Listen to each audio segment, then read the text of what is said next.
What is going on, everybody? Welcome into another episode of the Full Press Saints podcast, part of the Full Press Coverage Network. What is going on, everybody? It is Alec and Matt here today. Matt, it's been a week or so, since we last got together and talked. Obviously, things with the Saints have kind of changed here in the offseason so far, with the latest reports from Deshaun Watson. Free agency officially kicked off about an hour ago today at 12:51 p.m. when we're recording, and Tom Brady's back. So hey, life is just real chaotic right now for the Saints fans and Who Dat Nation. So Matt, before we dive into all this stuff, let me just ask you real quick, my man, how are you doing? Oh, I've been doing all right.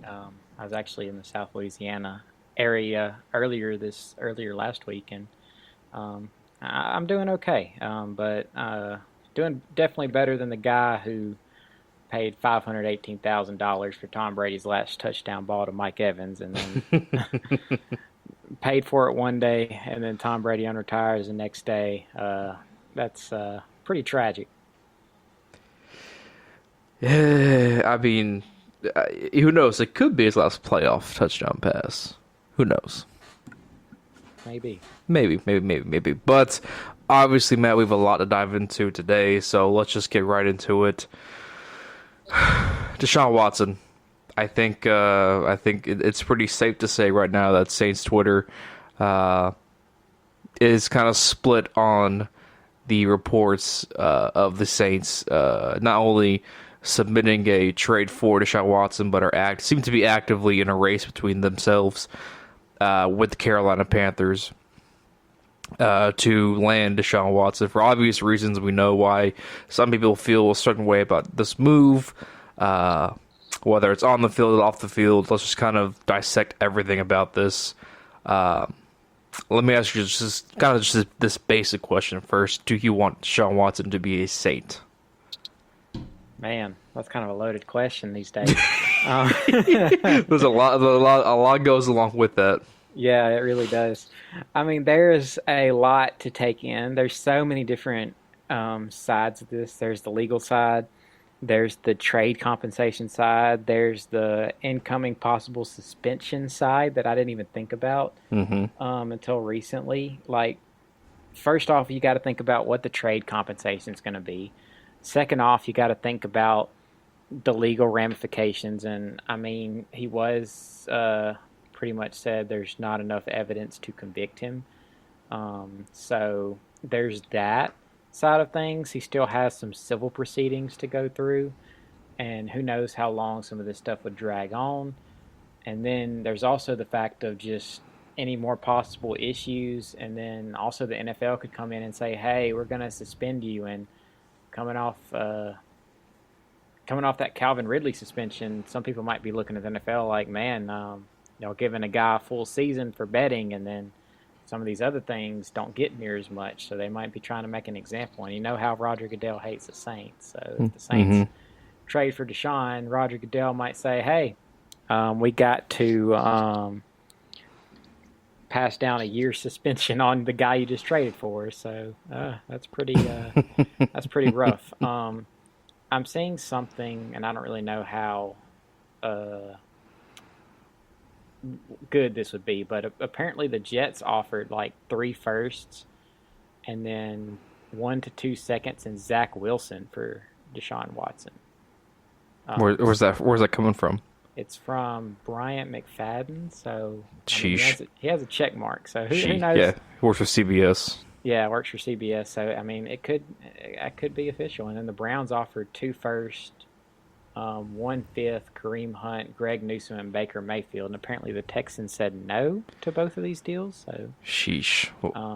Who knows what the Saints would actually have to give up. Yeah, I mean, there's so many different ways you could look at this. Like you had said, Matt, there's the, he could possibly face a suspension from the NFL the moment he is ready to roll.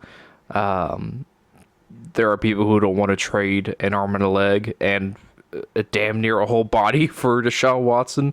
Would you consider kind of the state this team is in right now? I mean, and obviously there is the moral, the morale side of things, and I think that's kind of, you know, I we can all agree right now Deshaun Watson is a top 5, top 7 quarterback in the NFL talent wise. That's not the problem. The problem is, Yeah. the things that had happened and kind of the way he carried himself after these things had happened. I mean, lack of evidence does not mean innocent nor guilty, right? I think it means Hmm. simply there was not enough to proceed with criminal charges. But I mean, let's be honest here. I mean, in the court of America, I mean, how corrupt can the court be, right? I think at the end of the day, we're not going to know what really went down nor what happened, except for Deshaun Watson and then all these masseuses. And for me personally, I don't want to see a guy like that be the face of a franchise. I think it's different. And people on Twitter have brought up, well, the Saints, supported Jameis Winston and Carl Granderson. Well, it's different because Winston, that happened in college. Jameis had time to grow and learn from his mistakes. And I think you've seen that from Jameis. His off-the-field problems aren't really problems anymore. Carl Granderson, I mean, you got me there. But at the same time, he's not the face of the franchise. He is a third-string defensive end who just got re-signed to possibly get more playing time as a second stringer. Deshaun Watson, it's a whole different thing. I agree. I think, this is just something. This is going to be bad PR for the Saints if they do bring in Watson. And we talked about it right before we recorded, Matt. If it were to happen, the press conference, the moment he comes in here, will be very big to watch. Because I think you have a lot of fans torn between, at this point, their fandom with the Saints. If Deshaun Watson is the guy who comes here and is the quarterback, I think you have people who would outright stop being Saints fans. And we've seen that on Twitter. We've seen people, openly say that if Deshaun Watson becomes quarterback for this team, I'm no longer going to be a Saints fan. I get that. I understand where they're coming at. Yeah. So I don't want him personally. I don't need a guy like that to be the face of my franchise. But at the end of the day, it's obviously out of our control. The Saints, if they want to go win, then trading for Deshaun Watson might be the best thing for this franchise. But there will no doubt be, there will be backlash, and obviously people will be upset, and I think they deservingly so. It's a whole so many different things you could look at from this Watson trade. Personally, I would want to take the whole risk on it, just because there's no, and apparently the deal is already accepted by the Texans that the Panthers have in place and that the Saints have in place, allegedly.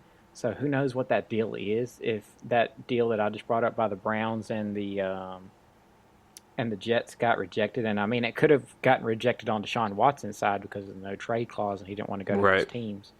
So who knows what happened in that situation? It could have been either the Texans saying no or Deshaun Watson saying no. But at the end of the day, kind of like you said, it's going to be up to each individual fan deciding what they want to do. And if this does happen, we have to hear from the Saints organization side of things. And it's also interesting with Gail Benson being a woman owner. The only one at that. Yeah, it would be interesting to see what she would have to say about it. And I'm sure all the Saints media would have so many questions about the whole process. And if they feel comfortable with it at the end of the day, that's something they can do, because us as fans can't really do much about it. At the end of the day, all you can really do is not support the team if you're really against it. And if you are, I do not blame you one bit at all. Like you said, it's some people have their own moral compass, and if that's just way against it, you have to go against that. And I mean, when you have so many of these allegations against you, it's just not a good look at all. I mean, if it was like one or two things and you could be like, maybe, I don't know, but 22, that's a lot. But man, and then there's just the fact of the risk of it all. Like, I mean, if it happens at the end of the day, I'm still going to watch the Saints. But if the risk blows up and something like, because if he does something, one more thing, he's probably done.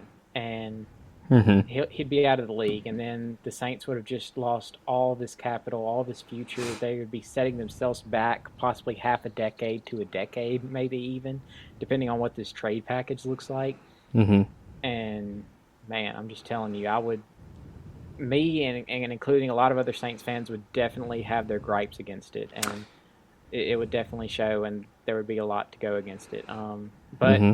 I would like to probably avoid the risk because sometimes the best moves you make are the ones you aren't able to make. Hmm. Yeah, I think to your point, Matt, I think at the end of the day, if people choose not to be fans of this team because of Deshaun Watson being the quarterback, look, I totally respect it. I can get where you're coming at. That's your choice, and I totally support it 100% because I mean it's a serious thing, in the court of law when the percentage of sexual assault and rape cases actually going through and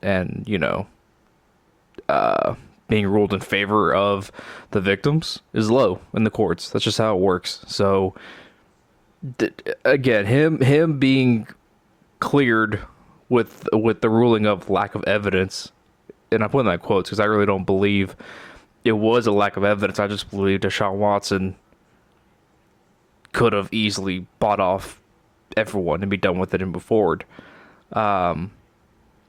It sucks because at the end of the day, these are victims, these women, regardless of what we know from the public eye or whatever. They went through something with Deshaun Watson. At the end of the day, they know and he knows, and it looks more and more likely that we're not going to get any clarity on what actually happened or what went down. Regardless, I mean, there are people to this day who still hate Michael Vick, right? For dogfighting. There are people Yeah. to this day who will never forgive Mike Vick for what he did to dogs. And look, it's a terrible thing he did, but, potentially sexually harassing and, doing what Deshaun Watson was accused of is a whole different thing compared to dogfighting, right? And I think it's a bad look. Like you said, no matter what, it's a bad look for Watson. He'll have to do a lot of cleanup work to, Mm-hmm. get in the good eye of people. Because I think now his reputation is tarnished. It's in question. His integrity and character are in doubt. And, if it were to happen, or wherever he goes for that matter, that first press conference is going to be huge. And kind of seeing how the public eye views Watson. So we just had to get that out of the way because I thought that's just something we had to express going forward. So let's talk about trade packages here, Matt. Sheesh, I don't even know if I want the trade package alone scares me, right? I think Yeah. that's something that I would really not want to do for any quarterback for that matter. I think if the starting point is 3 1s and then some 2s and then you got thrown a couple good players, I just don't know if I could do that. So hypothetically, I think my ideal trade package will look something like 3 1s. Probably going to give up a second rounder or two. Maybe a guy like the other problem is the Saints restructured with so many of these guys that you could look at as trade pieces. It just doesn't make sense cap wise to try and trade away those guys. So you got to think of the guys who are probably still on their rookie deals. Chauncey Gardner is a name that comes to mind. Obviously, Marcus Davenport on his 5th year. Eric McCoy, Taysom Hill. So I think for me, it would be 3 1s, 2 2s, Chauncey Gardner, and Taysom Hill would be what I would regretfully offer. Yeah. I mean, if it makes you feel any better about the three first, just think about some of the past first round picks we've had. I mean, we've had what? Cesar Ruiz, Peyton Turner, and one half of Marcus Davenport. um, so, I mean, sometimes these first don't that can be hit or misses too. So that's one thing I tell myself to make it feel better. If we do end up giving three first, it's still going to be really a stinger there. But I think it starts at three first. Obviously, that's been the price out there that's always been out there. So it started at three first, and then the fact that we're up against Carolina's first this year versus our first, drastically different. So I think we have to give up maybe 2 or 3 seconds, even, or 2 seconds, two thirds, some combination of a couple more picks in the second and third rounds. And then, like you said, it's probably going to be rookie deal kind of guys. And this might be a reason why Bradley Roby hasn't been cut yet, because the Saints might be offering either one of Chauncey Gardner-Johnson or Paulson Adebo. One of those guys could be on the block for that potential trade. And then you look at one of the defensive ends, Peyton Turner and Marcus Davenport. You'd brought up Taysom Hill. I don't really know if another team's going to want to take him because I will throw him in there. Chauncey Gardner is my eye candy, but I'm throwing in Taysom Hill. yeah. Because DA ain't committed to him like Sean Payton was. Oh yeah, no doubt. I mean, I would like to get rid of him too, but I think if we trade him, his cut is going to be like 9 million, maybe. So maybe that's not too bad. But yeah, I'm looking at kind of the trade cut things. Like Chauncey's is really cheap. Um, McCoy's wouldn't be that bad. Um, but yeah, it would be either. I would like to see Ruiz go in the deal myself. I've heard his name. I've heard Ryan Ramczak's name in there too, but that makes absolutely no sense because Right. the Saints would have like a $24 million dead money cap hit for trading him. And you just After they- restructured him. Yeah, they just restructured his contract, so that would like I saw the report of his name, and I'm just automatically like, yeah, that's not happening. But it would definitely be, I would say Peyton Turner, three firsts, 2 seconds, two thirds, and Paulson Adebo. That's what I would probably say would end up being the trade package. I like that. Yeah, and I mean, that's still quite a lot. A lot of draft capital. Paulson Adebo is a good second corner. That's on a very cheap deal. Mm-hmm. Peyton Turner, we don't know what he could be quite yet. I mean, And that's what you sell Houston on, the mystery of it all. yeah, you sell him on the mystery of Yep. it. And I don't know if that's even enough to get the deal done. There could be something else in there where they're giving up somebody else. Maybe you throw in Eric McCoy or Cesar Ruiz or something just to add some stuff to the deal. But yeah, it's I mean, maybe sketchy. if you, and I'm just saying, if you do throw in Eric McCoy, and I'm not trying to defend Cesar Ruiz or anything, but you move him back to center, his natural position makes a lot of sense. We'll see what happens. It's obviously just Monday, so there will be a lot going on. We'll just have to wait and see what happens. Because at the end of the day, Watson, I believe Schefter tweeted out that Watson is expected to meet with the Saints and Panthers, whether it's in person or on Zoom, within the next 48 hours.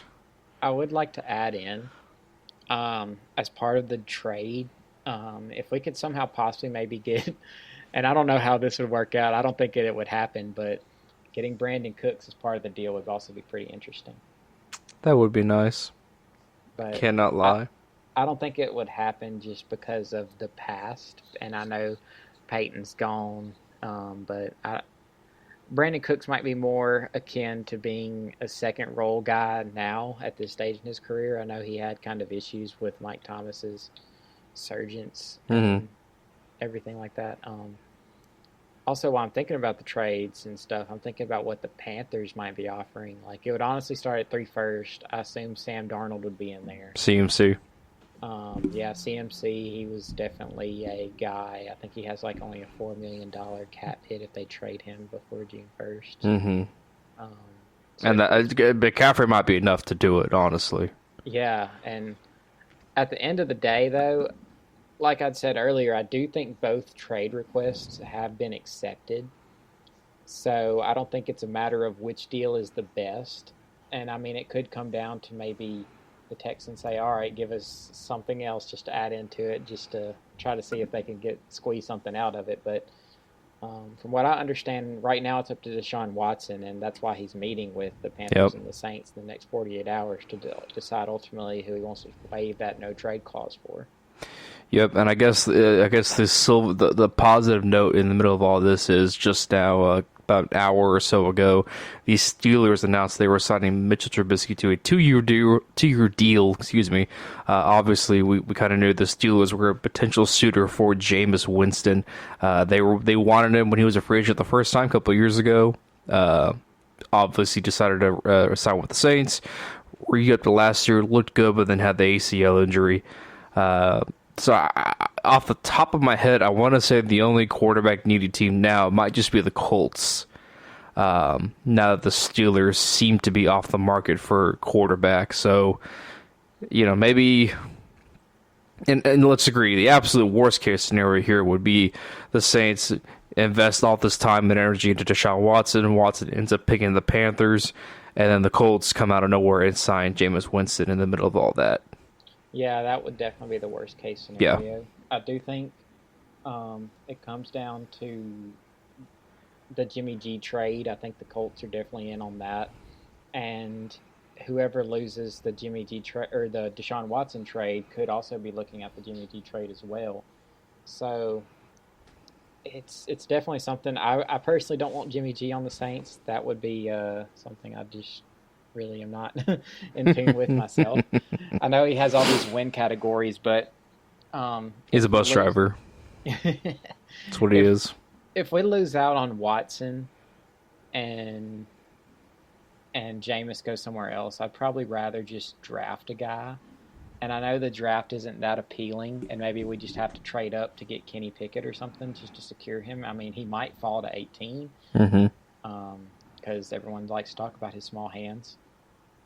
But maybe he could fall to us, and that would be great. But right now, sitting here standing at it, I think what's going to happen is Jimmy G gets traded to the Colts, and it's going to be down to the Panthers or the Saints. And I told you earlier, I'm pretty much like 55-45 on split between the Panthers and the Saints right now. Yeah, it's just a matter of who throws a better pitch. And I mean, just off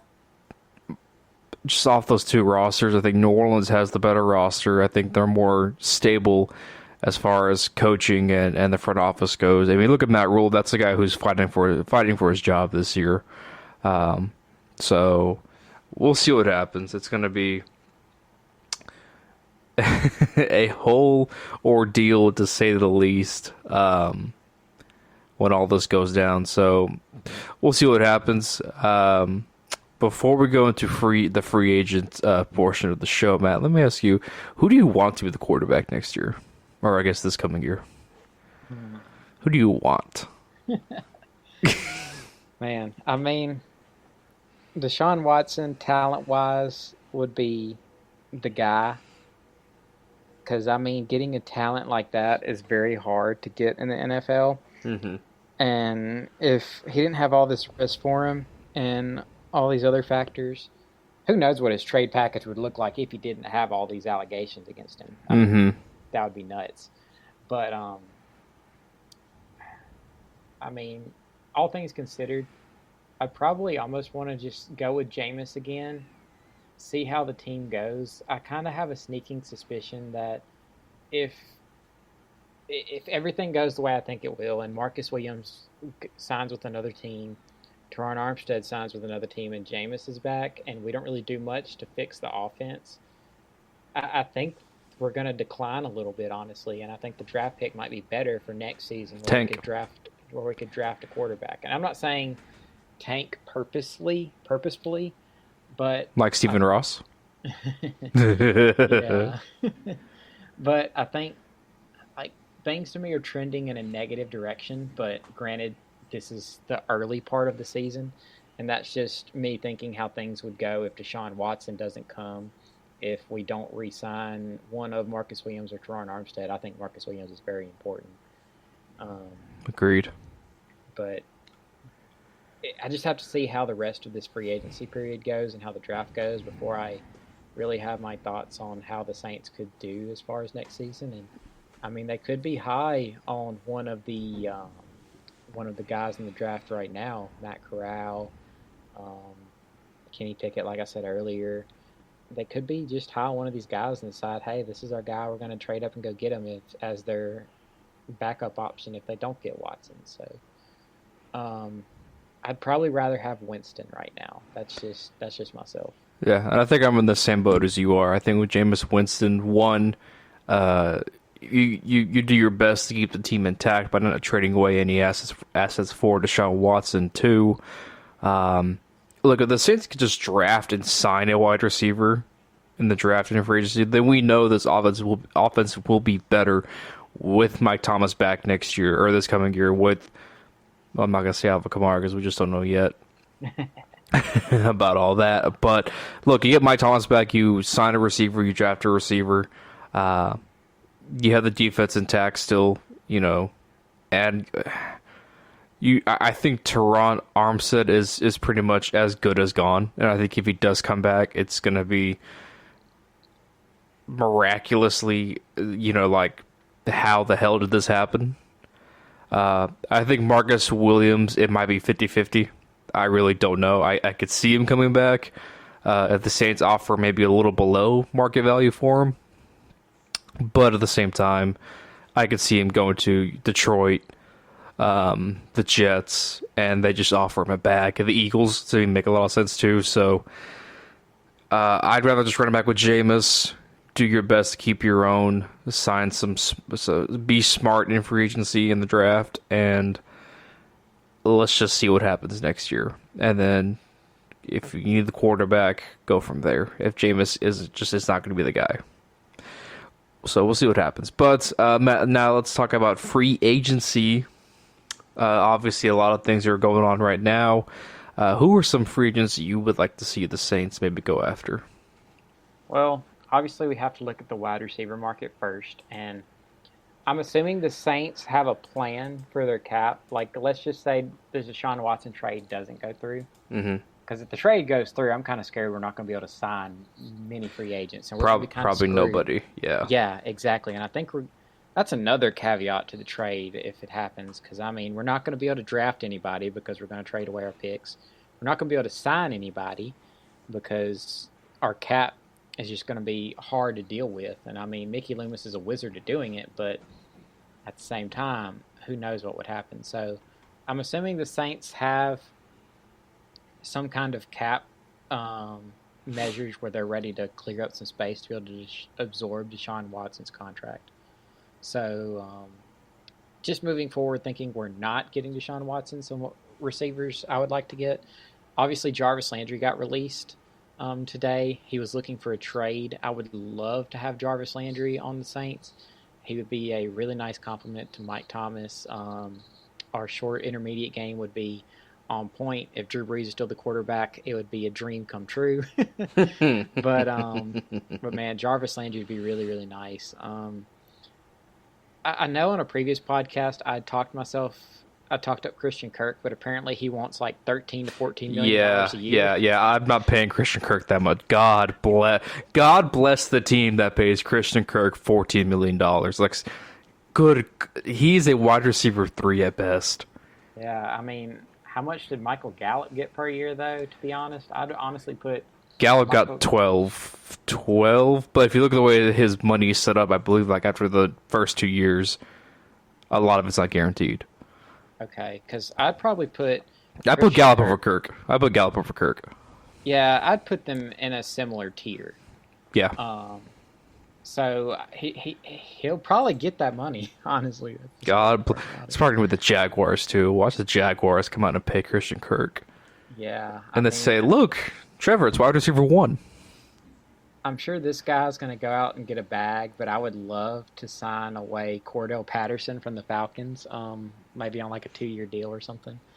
But he's probably going to cash out because that was easily his best season ever. So I don't really see him sticking around. That would be a guy to look out for just because he's so versatile and you can use him in many roles. He's the wide receiver running back kind of role that you see Deebo Samuel kind of do. stuff like that. Unfortunately, my freaking list I was looking at just broke, but I have another one pulled up. But yeah, Look at you. Jarvis Landry's definitely the guy. Juju, there was a report earlier from a fake account that said he went to the Chiefs for like a lot of money, but that was obviously fake. Juju's definitely a guy, but I think he's going to get maybe more money even than Gallup, honestly, just because he's so young and the promise he's shown. But it'd probably be around $15 million a year for him if I had to guess, 15 to 14. Braxton Berrios resigns with the Jets. Braxton Berrios resigns with the Jets. There's another guy, but I doubt he was going to be in there. Yep. A cheaper guy, I know he has injury issues. Jameson Crowder would be interesting. I think he's a solid wide receiver. Mm-hmm. Definitely better than any of our options outside of Mike Thomas at wide receiver. But yeah, any of those guys would probably be good. And I wish Christian Kirk didn't want so much money. I mean, maybe $9 million a year. I'd be comfortable giving Christian Kirk. Yeah, he wants a lot. I don't know why. I truly don't know why. Landry, I like. I think Landry makes a lot of sense. I wouldn't be opposed to AJ Green either. To kind of come in, especially if you draft a receiver in the first round. If you're going to tell me the three guys would be Mike Thomas, insert first round rookie, whoever it is, and then AJ Green, I'd be content with that. I think AJ Green in a limited role can still thrive and play well. We saw it last year. He stepped up at times for the Cardinals last year when Hopkins went down and all that. Another guy I like a lot is Zac Pascal from the Colts. He's been a restricted free agent the last couple of years, but now he's unrestricted. I do like me some Zac Pascal. I think he could thrive if given the opportunity to step up. Cedric Wilson from the Cowboys. Now he's a guy who's going to want $6 to $8 million a year, but I think I do like Ced Wilson. I think he's kind of priced himself out of the Cowboys' price range, which, by the way, real quick, can we just appreciate how the Saints work the cap and everything? Because the Cowboys were only, 21 over the cap, and they were forced to cut Amari Cooper, potentially DeMarcus Lawrence. Mm-hmm. They're probably going to trade or cut Lyle Collins. But yet Zeke's making $18 million a year, so that's another guy. Now that you bring him up, I know he's not a free agent, but I would love for the Saints to get Lyle Collins if you can make that work. Yeah, or even hell, you can even push him interior too. Yeah, for sure. So I would love Lyle Collins to be traded, or if he's cut, then that's a whole different thing. But Ced Wilson, I would love to see here. It might not be the sexy pick, but I think a guy who could come back to New Orleans or could come to New Orleans would be a guy like Adam Humphries. I know Sean Payton had a lot of interest in Humphries when he was a free agent a couple years ago after Tampa. That could make some sense as a veteran guy you bring in the locker room. That might be it, to be honest. But I think we could. I'm sorry. No, you could. Right now, I'm looking at the tight end market, and it just dried up over the past couple of weeks. I mean, it's looking rough out there. Zach Ertz just re-signed.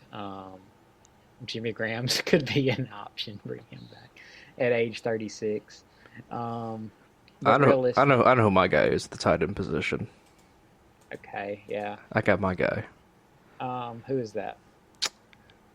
From the Indianapolis Colts, I want Mo Alley Cox on this team.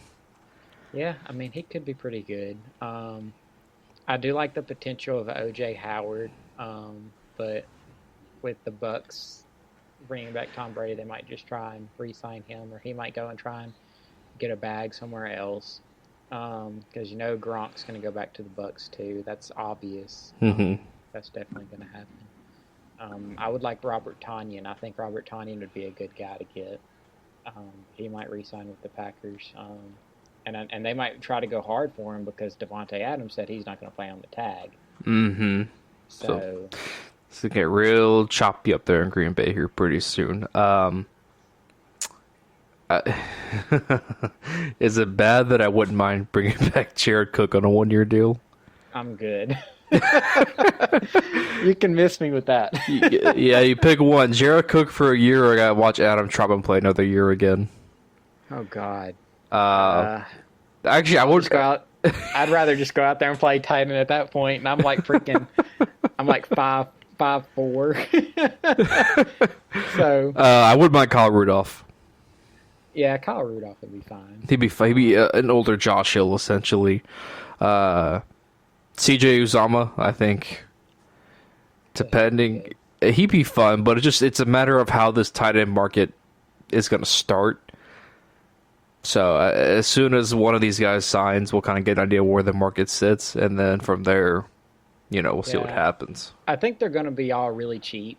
Most of these guys we're naming, so Yep. we could sign one, and I think we need to draft one, especially. That's definitely going to be the thing. And I know they might not want to do that because they already invested trade capital in Adam Troutman, but I don't know. The ship's probably already sailed on that to me, but who knows?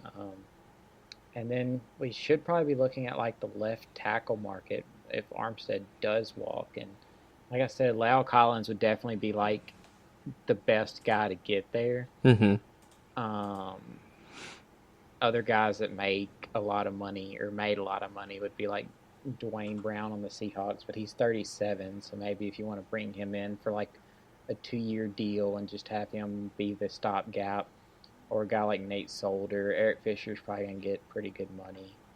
Um, Jason Peters is another guy, but he's 40. I wouldn't mind them bringing in Bobby Massey from Denver. Yeah, that would be good.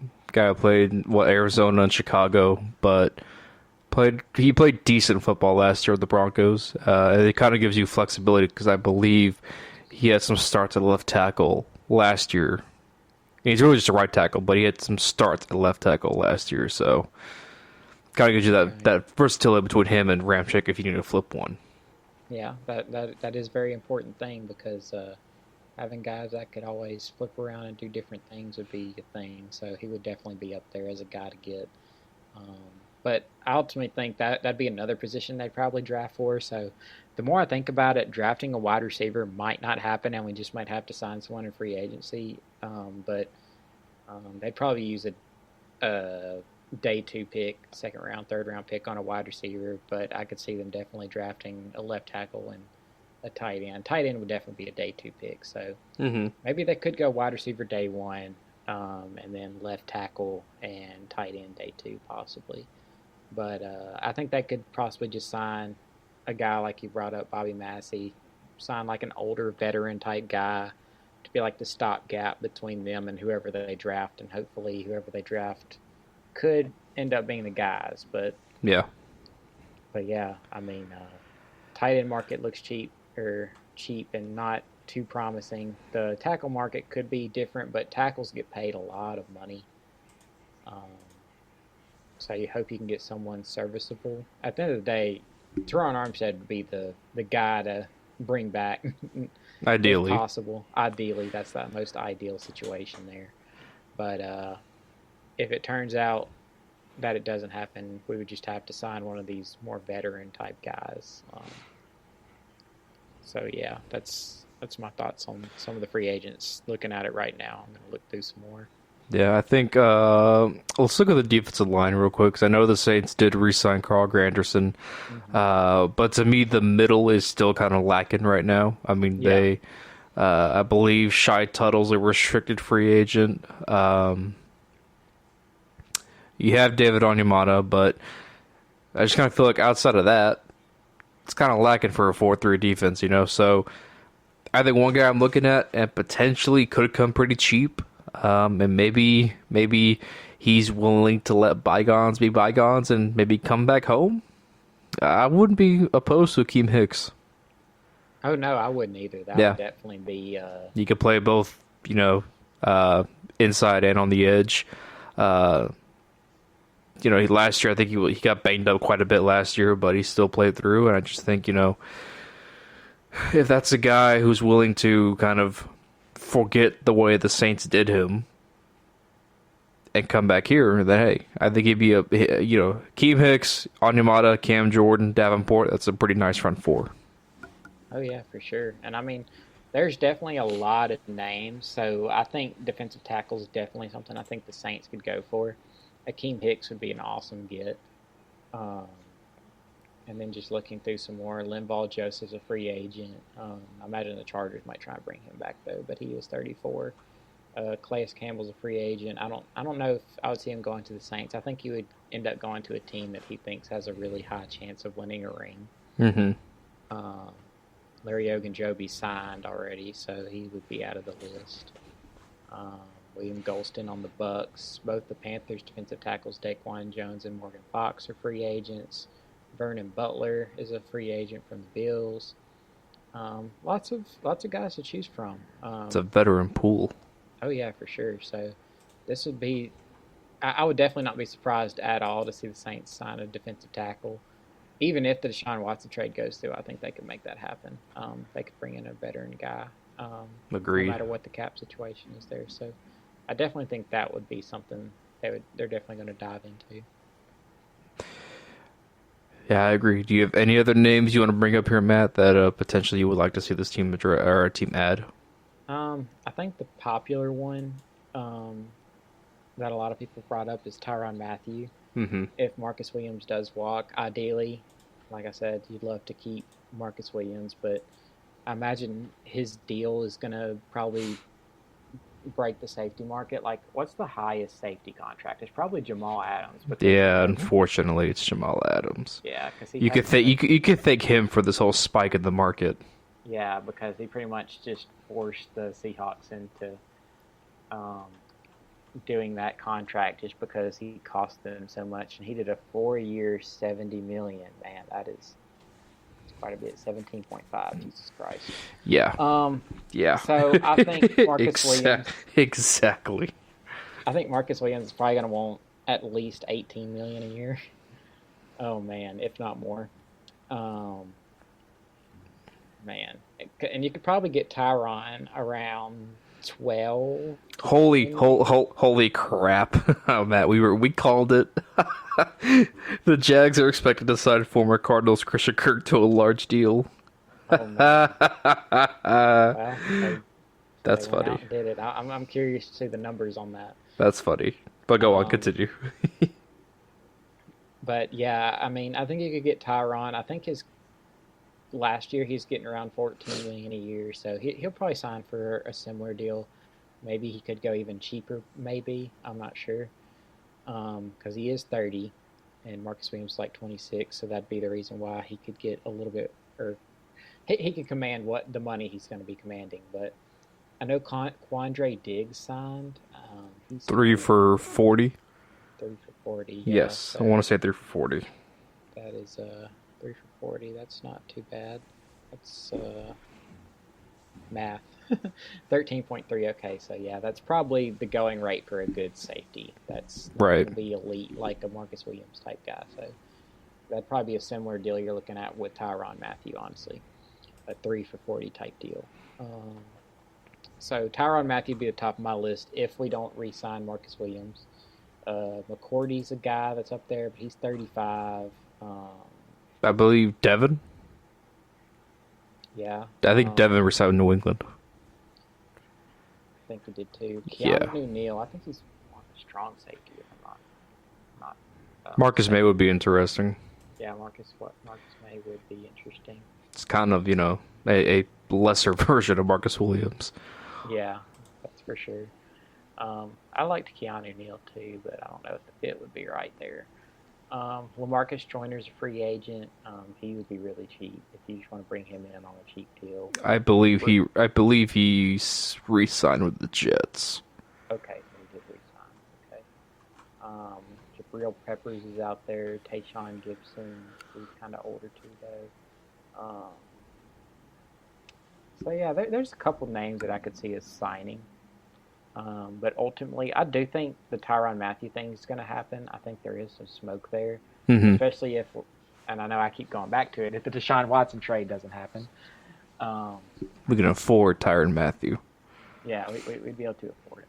Right. Ultimately, I'd really love to see Marcus Williams come back because I think our defense is going to take a hit if he doesn't come back. And I think Tyrann Mathieu would kind of band-aid that issue. But But yeah, if Marcus Williams doesn't come back, you're gonna want to see Paulson Adebo or whoever the corner is going to be if a trade happens. You would want to see that second cornerback really step up because I think that's going to be a prerogative if Marcus Williams does walk. Yeah, for sure. I think one name I'll throw out there as far as safeties go.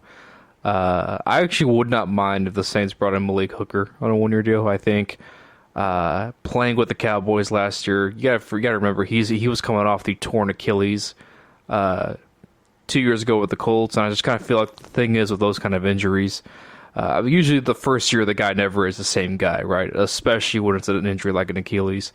But you saw as the year progressed with Malik Hooker, he looked more comfortable. Just kind of looked like his former self. So if Marcus Williams were to bounce, that's a guy I think I would like to bring in on the cheap and just see what he's got. Because I mean, we saw flashes in Indy, but then the injuries. And in a limited role this year in Dallas, he looked to have held his own for a majority of the year. So he's a guy I wouldn't mind bringing in if Marcus Williams were to leave. Yeah, most definitely. And I think that would be a good sign. Yes. So, Matt, anything else? Anything else before we head off today? Sign off for the day. Well, it's going to be a wild ride these next couple hours or couple days. It'll definitely be interesting watching the quarterback situation, the way the Saints are invested into it, and it'll be interesting to see what the options will be. If the deal doesn't happen, I really hope that we can somehow figure out what the Saints did offer if it doesn't come to fruition. Because seeing the deals that didn't get taken, it just makes me kind of scared about what the compensation will be. But yeah, it's going to be a wild ride. So hang tight, Who Dat Nation, and we'll always be here to break it all down for you. As always, it should be quite the off season, that is for sure. That's gonna wrap things up here. It should be fun, Saints fans. Until then, you're going home with a Full Press Saints podcast. We'll see you guys next time.